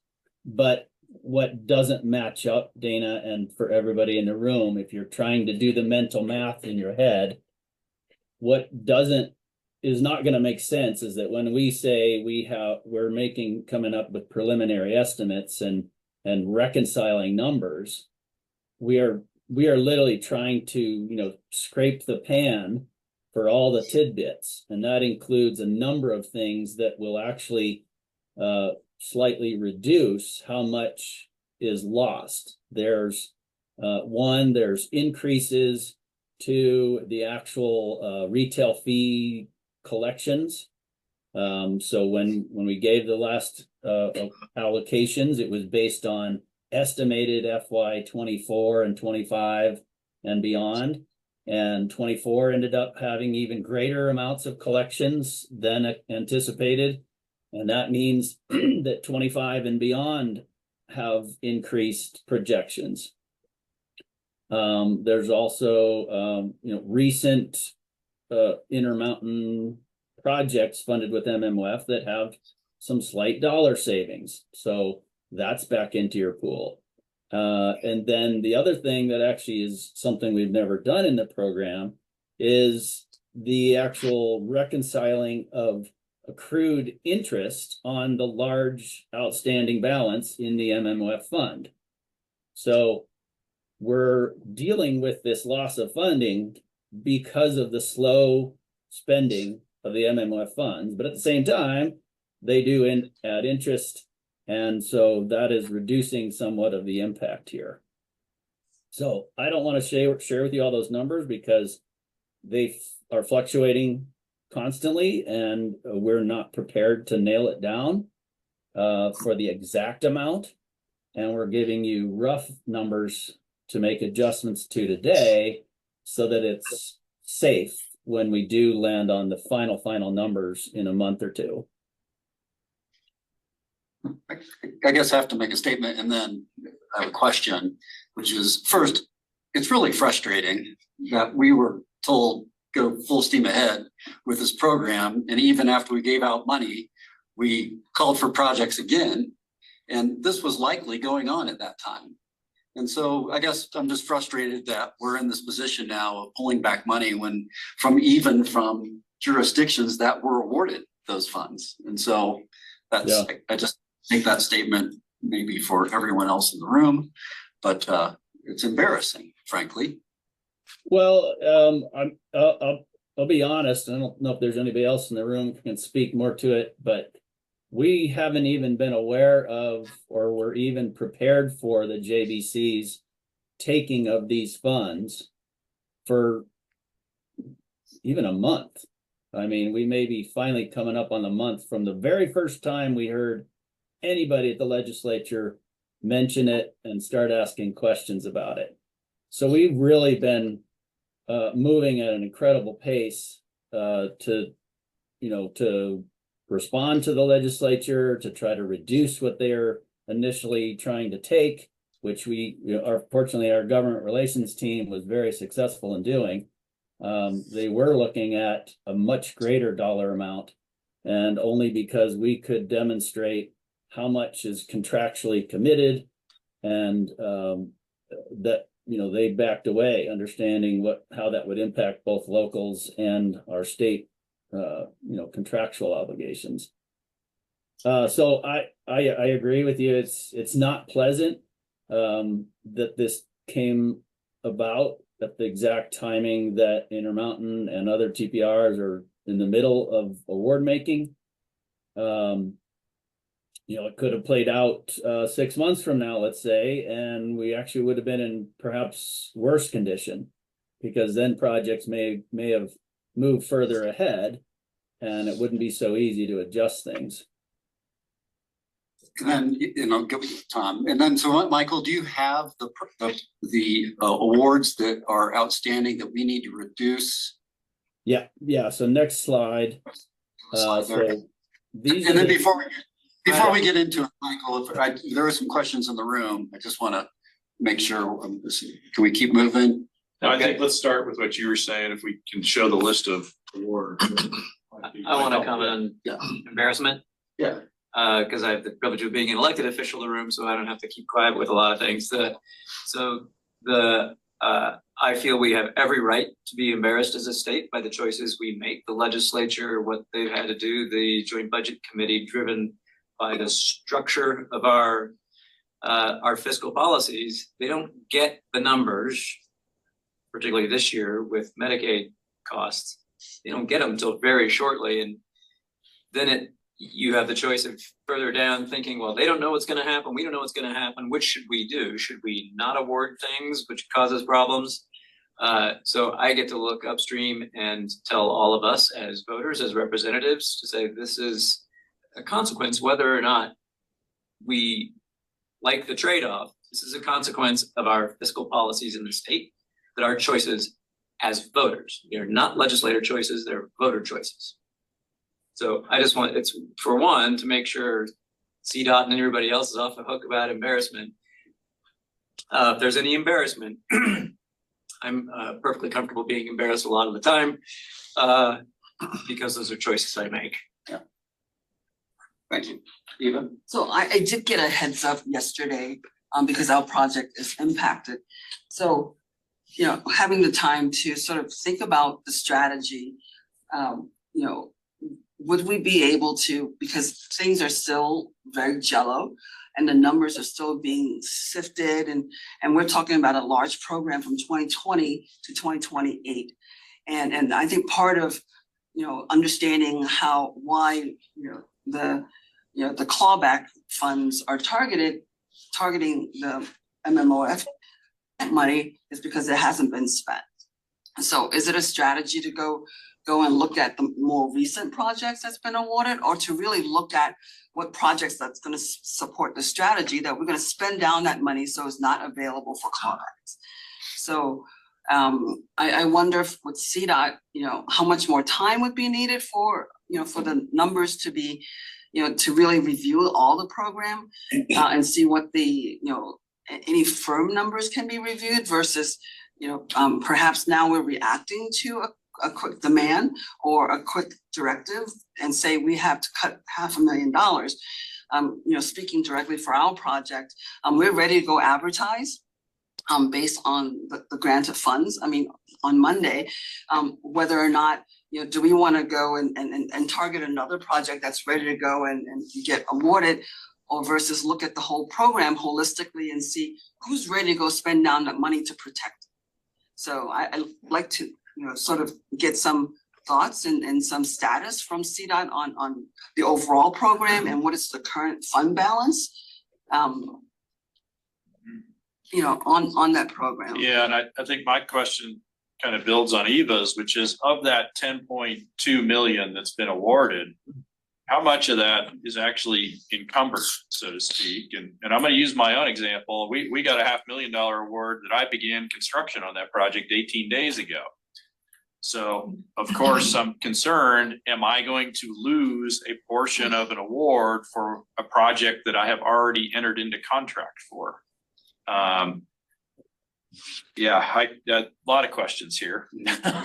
I like Eva, I didn't get a heads up, so this is the proverbial bucket of cold water on a Friday morning. But maybe we start with how much of it's actually encumbered. Yeah, sorry, I just want to make sure I'm not muted. Can you all hear me?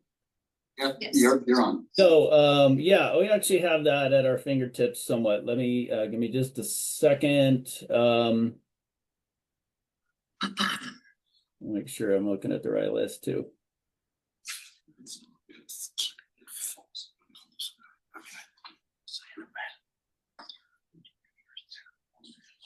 So, you know, this is, so this is actual current encumbrances, and this, you know, I guess we have to get a little into the weeds about it, about what an encumbrance means. There's an obligation or an allocation of funds or a commitment of funds simply by executing an IGA or a grant agreement. But that doesn't necessarily mean it's encumbered. We can execute a grant that commits all of the awarded funds to that project, but we don't encumber funds until the local agency is actually ready to move ahead with and actually begin expenditures. So you can have part of the committed funds encumbered. And if we talk about encumbrances, that means funds that are committed and projects may have started already, or local agencies are likely already under contractual commitments themselves to spend it. So it's a very serious obligation on both sides. That is just about 6.1 million of the 10.2 is fully encumbered. And just a second, I'll give you the number that is actually committed in IGAs and grants. That amount is 7.9 million.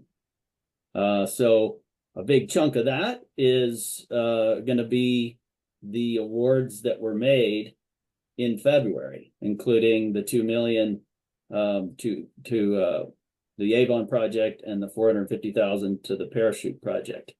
So there's not very much. Like the Intermountain region, I will tell you, is doing better in terms of its advancing and implementation of its MMF projects than the state is on a whole. There's still plenty of those funds to be spent, right? So the spending's not large, but projects are moving as they should be. And for that reason, there's a very short list of projects for you all to consider to reduce awards to. The majority of them are far too downstream to make reductions to without causing legal risk and breaches of contract that get both CDOT and the local into hot water. So I don't know, any other questions? Hopefully that made sense. So it was a little bit deeper into it than we thought we'd get today, but I'm glad you asked. Before I get to you, Sam, so we need to make this decision today, it sounds like. There's some urgency in having this figured out. Is that what you said, Michael? Yeah, so Eva spoke up a bit about this. So I'm sharing with you now the two projects you awarded, and the last column talks about their status. A reminder is one of the things that CDOT is doing to help spend down MMF funds statewide is we are beginning to allow projects that are awarded funding in future years. We're allowing them to move ahead now. And the Avon project is a perfect example. Most of this award is 26 and 27 funds, but we are allowing them to be committed, encumbered, and they can get a notice to proceed a full 2 years ahead of having those funds in the bank. So we're doing that statewide. That's a good thing, but it also means that we have an urgent decision today. If Eva, if what you're saying is perhaps you would prefer to wait for your planned advertisement until CDOT is able to give the region the final allocation amounts and then consider adjusting awards accordingly, that is an option. If so, Michael, yeah, go ahead. Just gonna catch up because we got about 15 minutes before this meeting's over. Okay. And I want to make sure we've got questions answered, and then I have a proposal to throw out there to people to chew on. Sam? Oh, I was just gonna ask the same question. If we got 15 minutes to decide what to do with 20% of this award funding, we gotta go. Yeah. Okay. But why is that? I mean, this seems extremely premature. The budget is not adopted yet. That we should be contacting our representatives to ask them not to raid the MMOF fund, which I don't even think is legal personally, but I don't understand why we're put in this position under the gun to make a decision in 15 minutes. And this has clearly been in the works for And quite some time. And to emphasize, a decision based on legislation that has not yet been adopted. Okay. Thanks, Tom. And I wonder the approach, if it's too, until we get more information on $500,000, and potentially risk some projects, I think it's a little premature. And then, really $500,000 this whole CDOT budget, it really isn't that big, and who knows what the bids come in on. And I think I support Tom's project. If it's been awarded, you can't touch it, period. It's already encumbered, it's contracted. Like Michael Snow said, legally, we just can't touch that kind of money. But, are we, with CDOT's approach, are we sort of tied to just IMTPR?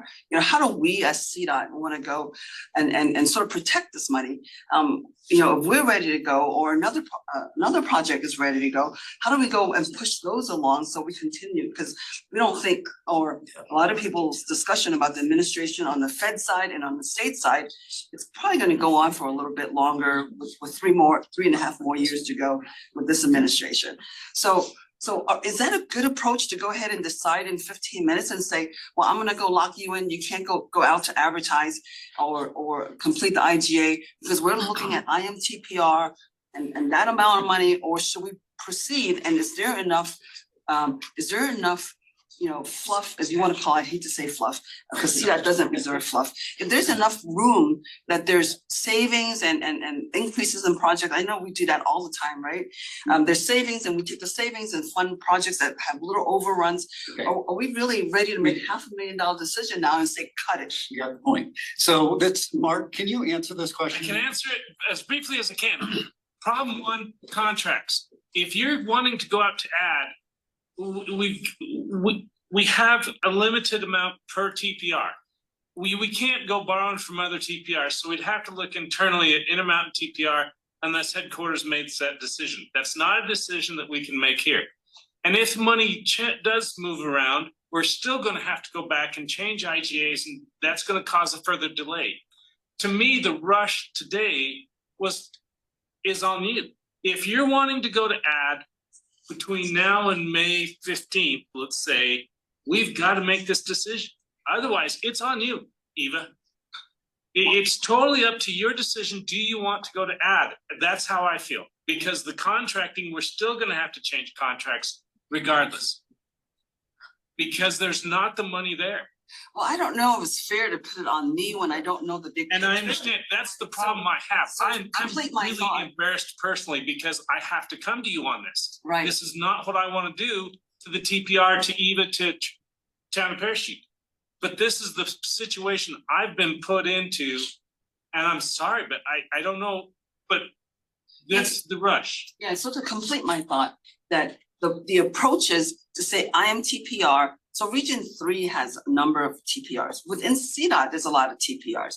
So is a decision made that we can't pull from other TPRs. And the rationale is, if the MMOF was targeted because the money hasn't been spent and it looks really attractive to the state and it's swept over. So is it a smart decision for CDOT to say, well, we're gonna go and keep all the walls up between all the TPRs, between the regions, and say, and try to push everybody to spend that money? Or to say, well, if the response is, or the rationale is why they're pulling the money is because it hasn't been spent. With CDOT, is there a better approach for CDOT to look at it to how we can spend down that money quickly? I'll echo that. Not at a regional level. I understand Darius, and that's why we brought Darius on. So if Darius wants to answer, but at a regional level, we can't make that decision. So Darius, if you're still on, please jump in. But that's the point, though. I understand. I understand. The point is, this region did a good job of coming up and spending the money that was set aside to deal with the need. I understand, and I've been fighting. And other regions didn't do anything, so take the money from them. Yeah, so We can argue this all day, but that's not gonna get us. Darius, do you?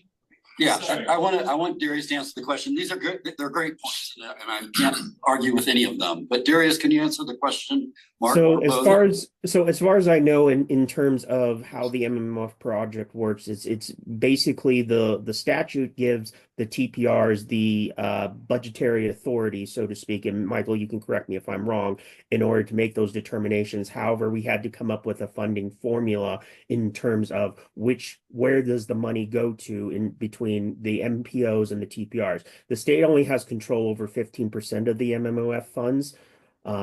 And that's broken out, and then the 85% goes to the locals on here. So Mark is technically correct that we can't necessarily go through and and take those funds out of there without having further conversations about that. We can't, we as staff can't uniformly do that. That is a policy decision making that would have to come from, I believe the TC is the one that sets those particular funding formula pieces. And also all of these are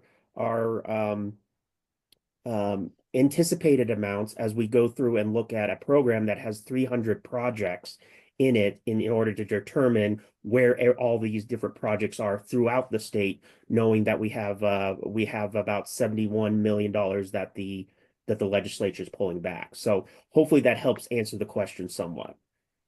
So Darius, the 71 million, is that across all of CDOT or is that within MMOF funding pot? That's the MMOF funding pot. So the other cuts that came from CDOT were a reduction in general fund transfers, which goes to the 10-year plan. There was a reduction in faster safety, I believe. There was an elimination of going forward general fund transfers for RMS program as well. So Bentley, to answer your question, the legislature explicitly made that 71.4 million take back from the local portion of the MMOF program. Okay, great. Yep. Thank you. So Michael, based on the other projects that have been awarded beyond these two, is there any phasing or any other reductions that could happen to the projects that have not been initiated that could help meet that $500,000 shortfall? I don't want to focus on these two projects just because they were last out of the gate. Right. It just doesn't sit. So are there other projects within the TPR that could be phased or reduced in some scope to help meet the shortfall? Yeah, and I can basically say what that would entail is the collection of a lot of very explicit data and information about how every project's going to be delivered. And then that requires the input of Mark's team and the local agency coordinators that are the project managers overseeing them. We are going to be doing that, but we won't have that information for a couple weeks.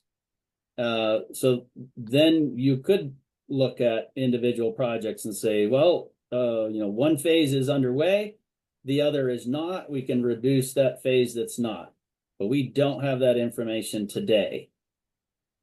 I know it's more complicated and I know there's delay associated with it, but for me, I think we ought to do that hard work.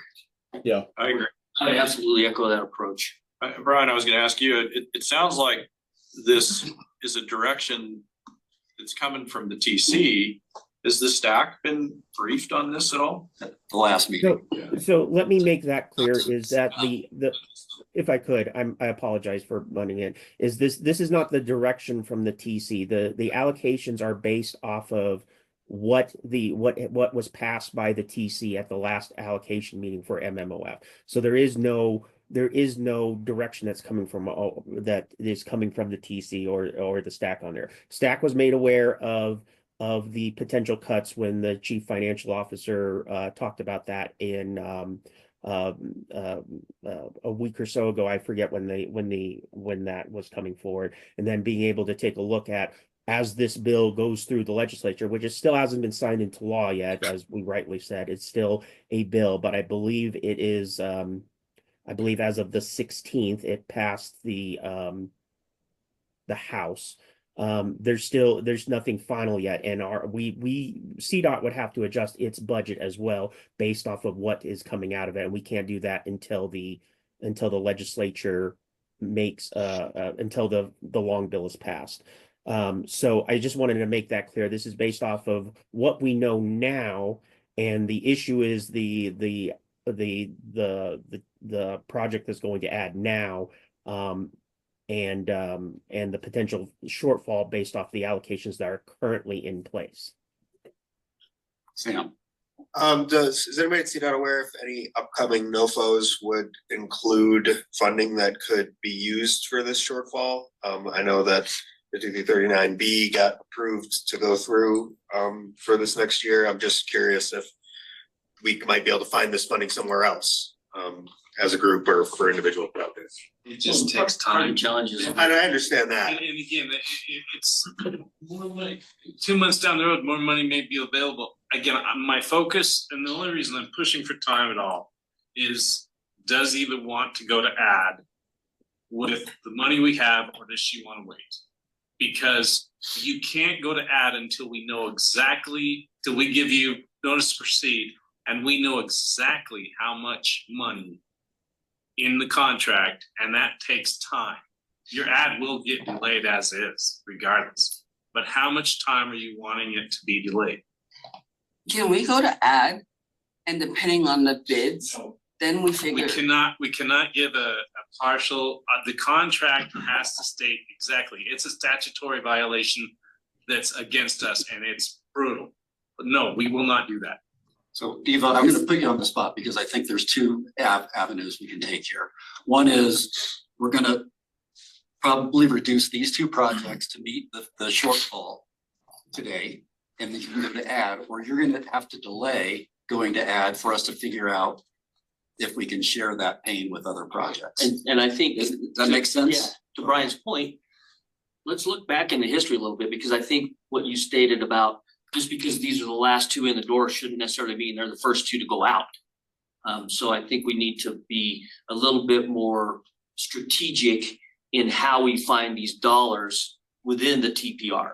And I can't imagine, just based on what Michael said about projects that have been encumbered and or are under contract at that $7.1 million, if there isn't some wiggle room in a couple of those as well.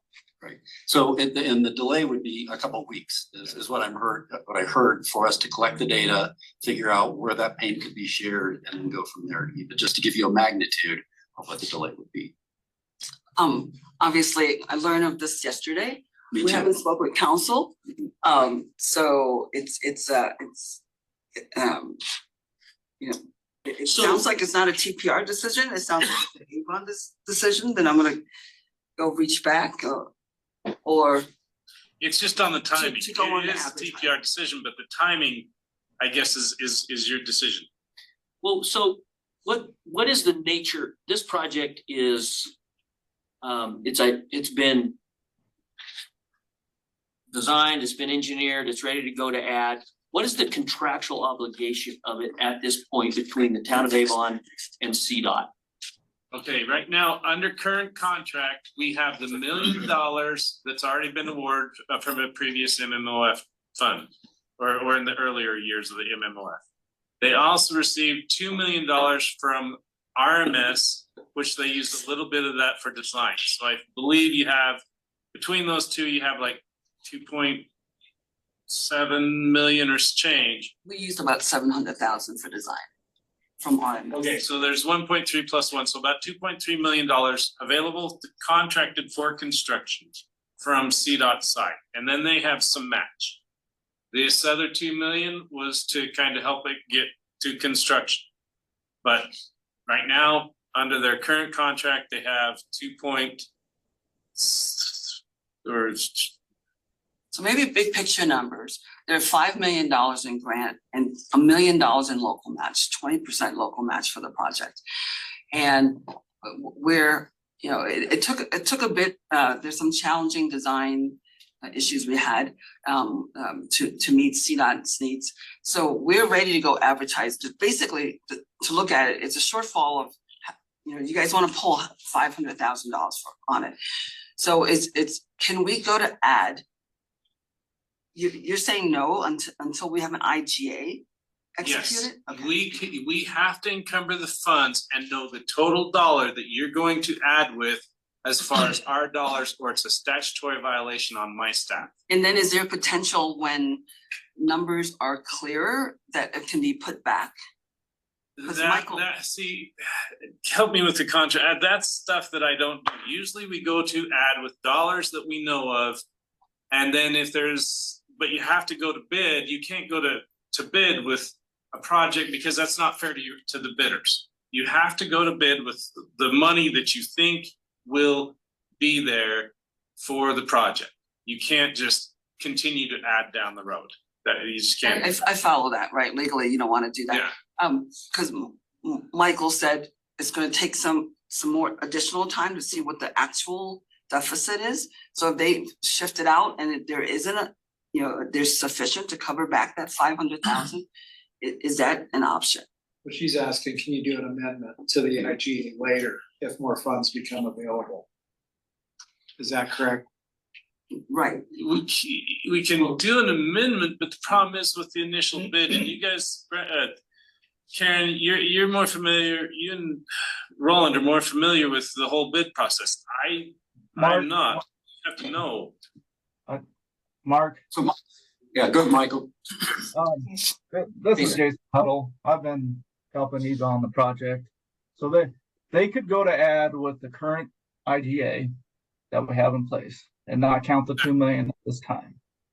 The risk is if the TPR decides to add, say, another million, 1.5 million, whatever it is, we just have to bring that money in and encumber those funds before any work is performed.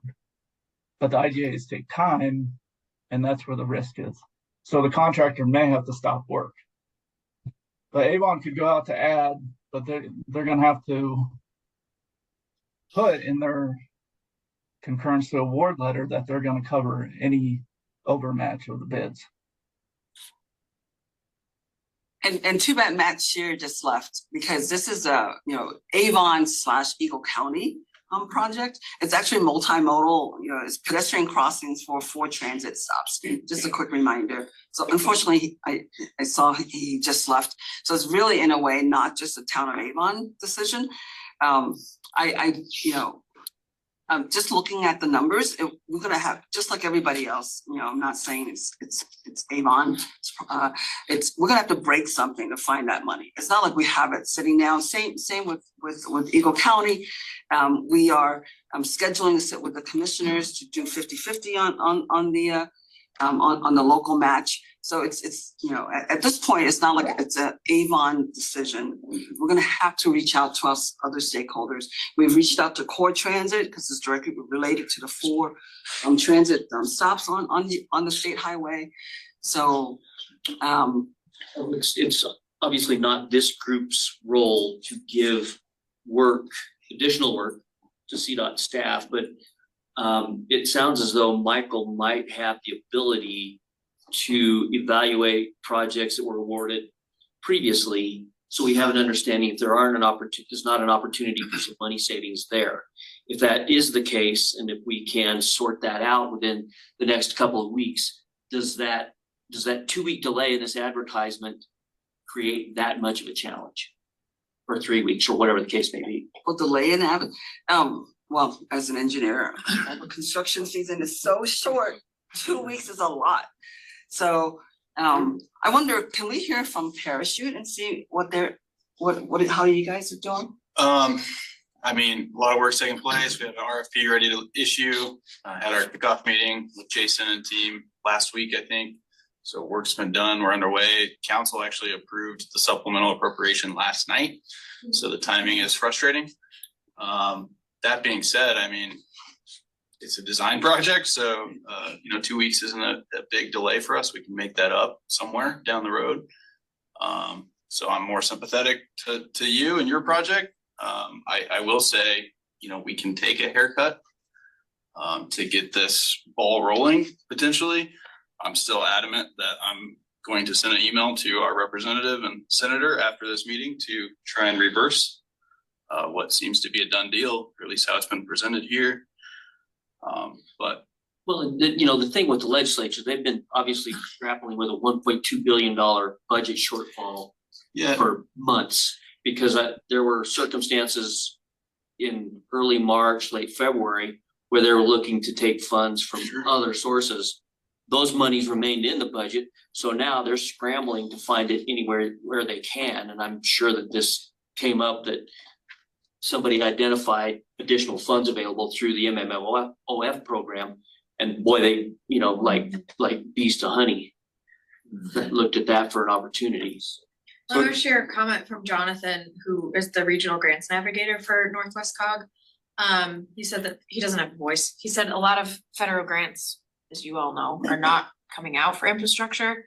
The BRIC, which is the Building Resilient Infrastructure and Communities grant, was refilled when canceled, and unallocated funds but contracted were recalled. Okay, we were 5 after 12. One last point, I mean, Yes. so I would say I would give up maybe 100,000 from that award. Anything more than that is probably a project killer, and we're going back to the drawing board. So we're either chopping these two projects to meet 500,000, or we're delaying until we can look at other projects that are in the pipeline. Eva? So I've always been grateful that IMTPR is such a cool collaborative. I think really, through the years, everybody is watching out for everybody, and it's just not, all pigeonholed. It sounds like we do have a little time to go back and reach back to our leadership and talk about that extra cut. So I really appreciate, for us to continue this talk, and I'll get back, because right now the IGA that CDOT already sent is on Tuesday for our for our council to approve that this $2 million. So I mean, this is a complete surprise, and so I'll go back and reach back and get some more feedback, and then we'll get back to everybody. I think the decision is from CDOT. The direction is it's got to be cut, and we'll figure it out. So yeah. And we're gonna look at other projects, again, in the pipeline of them being phased that may shoulder some of this pain as well. So, Michael, we're not gonna make a decision today, clearly. So, maybe the next 2 weeks after we get more study on the projects that are out there, and get that data back and see where this $500,000 shortfall could be shared, we can go from there. Does that sound like a process moving forward? And I'm looking at people in the room and you, Michael. Yes, Brian, just clarification. So we've talked a lot about getting additional project information, which we can do in a couple weeks, but we can't control when the legislature's state budget decision is finalized. That could be 2 weeks, or it could be 2 months. They are moving fast. They did. It's too complicated. There's 2 bills that actually put it all in place. One of them is already approved by both the Senate and the House. The rest is what they call the long bill. It's the big master state budget bill that is still being worked on in ways. So we don't know when that'll be finalized, and until it is, we can't say these are your final numbers. We'll work through while we're compiling project information for you. We will also continue to massage and reconcile the amounts so that we know a closer dollar amount if the legislature were to adopt those final amounts.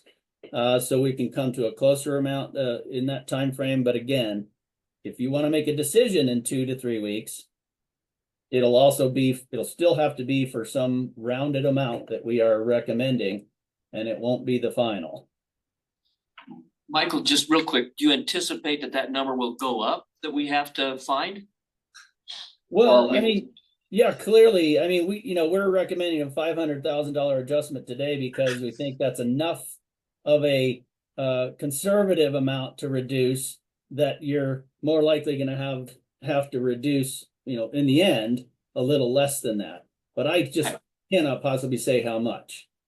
No, I appreciate that. I was just hoping we could have a target at some point so that we'd have something to work towards collectively as we start trying to figure out how to meet that nut.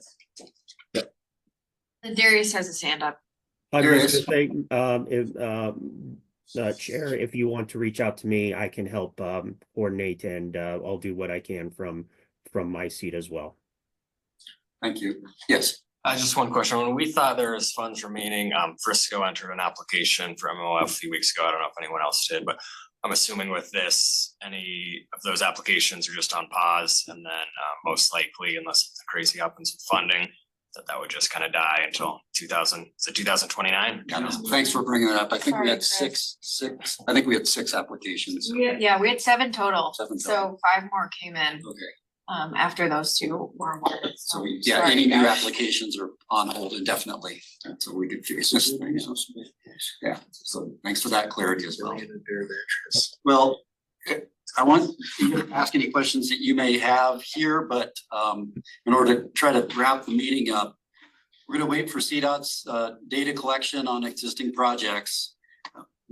I may reach out directly to possibly impacted jurisdictions to come up with a proposal. And if we can do that, I may communicate through email. Like if we can come up with agreement between the jurisdictions on meeting that shortfall, we'll send that out through an email through a informed consent type of situation with everyone. Does that sound okay? Okay. Anybody online? Okay. Thank you for that. And I'm sorry. I found out yesterday as well. So Travis, thanks for being accommodating. Appreciate that. Our next meeting is July 18th at Summit Summit Community and Senior Center. So make sure you make that note that we're in Summit County on July 18th. We'll be in touch. Any closing comments? We are over time. I just want to thank CDOT for all your hard work. Yes. It's a lot of work. Yes. We're in this together, and we want to make sure that you understand that. Make sure I get through Vail Pass okay when I go. All right, is there a motion to adjourn? So moved. Thank you, Bentley. Second. Thank you. Any opposition? If there is none, we will just adjourn. Thank you all. Thank you. Thanks, Michael. Okay. What's your